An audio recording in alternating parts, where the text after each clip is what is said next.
Okay, picture this. You wake up in the dead of night, not to your alarm, not to a dog barking, but to a whisper.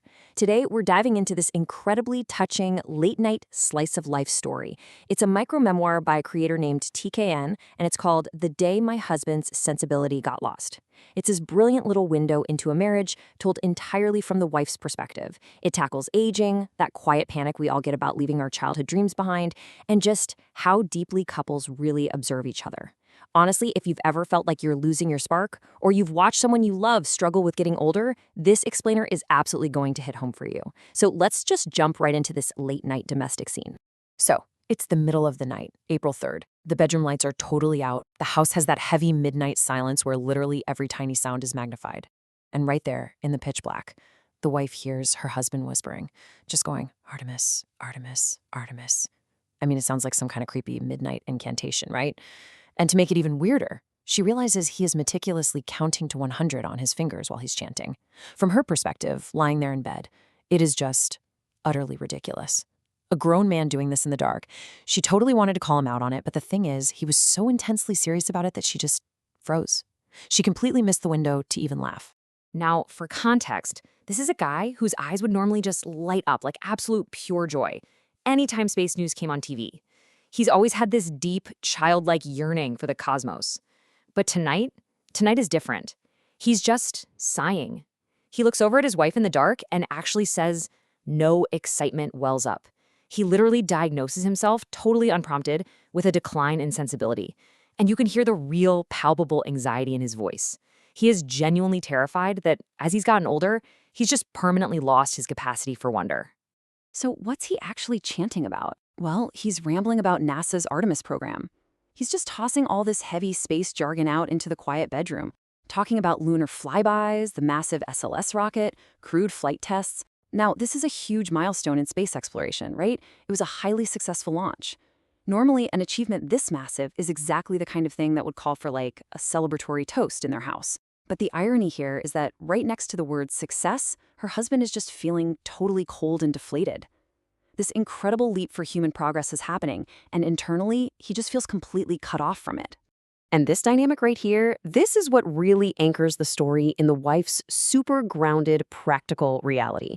Because while his head is floating around in multi-billion-dollar space missions, she's lying there, openly admitting that whenever he showers her with space jargon, her brain immediately just goes to refrigerator leftovers. I mean, we've all been there, right?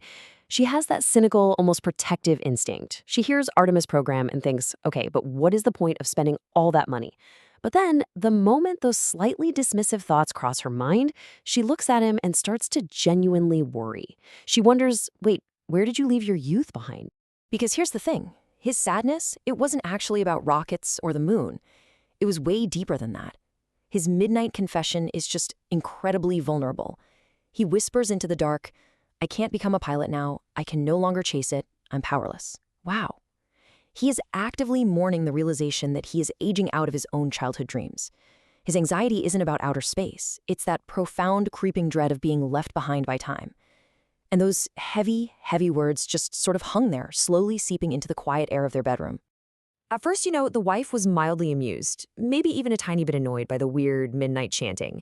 She was mentally rolling her eyes, thinking, chasing what, chasing who? But then the raw reality of his vulnerability really hits her, and all that annoyance just completely evaporates. She notes my chest hurt a little.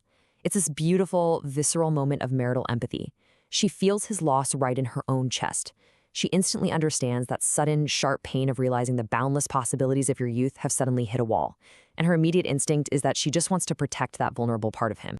But that empathy also brings her this wave of quiet, late-night wisdom. She asks herself a really fundamental question. Does a childhood love just disappear? Think about that for yourself for a second. Do the things you were absolutely obsessed with at 10 years old just vanish into thin air when you hit 40 or 50? Lying there in the dark, she realizes, no, they don't. They really don't. The shape of how we hold on to those loves simply changes. You might not grow up to be an astronaut, but that doesn't mean your love for the stars has to die, right? It just needs a new way to exist. But then, just as that heavy silence is really settling in, the husband suddenly jerks his head up. The melancholy? Completely gone. He looks right at her and announces, Einstein and Hawking became great through thought experiments. The wife instantly notices the old familiar sparkle is right back in his eyes, and she finds it so endearing and honestly a little funny that he's so clearly pleased with himself for dropping a cool phrase like thought experiment. The guy who literally 2 minutes ago felt entirely powerless suddenly remembered that the greatest minds in history explored the entire universe without ever leaving their desk chairs. He is so fired up now. He excitedly lays out this whole new life philosophy. Pondering the unreachable, just turning it over and over in your mind, that is what actually matters. He is absolutely refusing to give up. He's fully embracing the power of pure imagination, or, as he proudly calls it, delusion. And here is the fantastic modern twist. He decides he isn't just going to use his own mind. He declares, I will counter thought experiments with AI delusion experiments. His slumped shoulders are totally back up. That manic midnight energy is back in full force. He starts counting on his fingers all over again, but this time, it's not some sad, anxious chant. It is the excited plotting of a brand new adventure. Watching him energetically count out his new AI delusions in the dark, the wife just can't help it. She laughs out loud right under the covers. It's such a sweet release of tension, and she realizes something truly beautiful about their relationship and about him. The excitement he was so desperately looking for wasn't missing at all. His sensibility didn't get lost, it just relocated. It wasn't attached to the external news of some NASA launch anymore.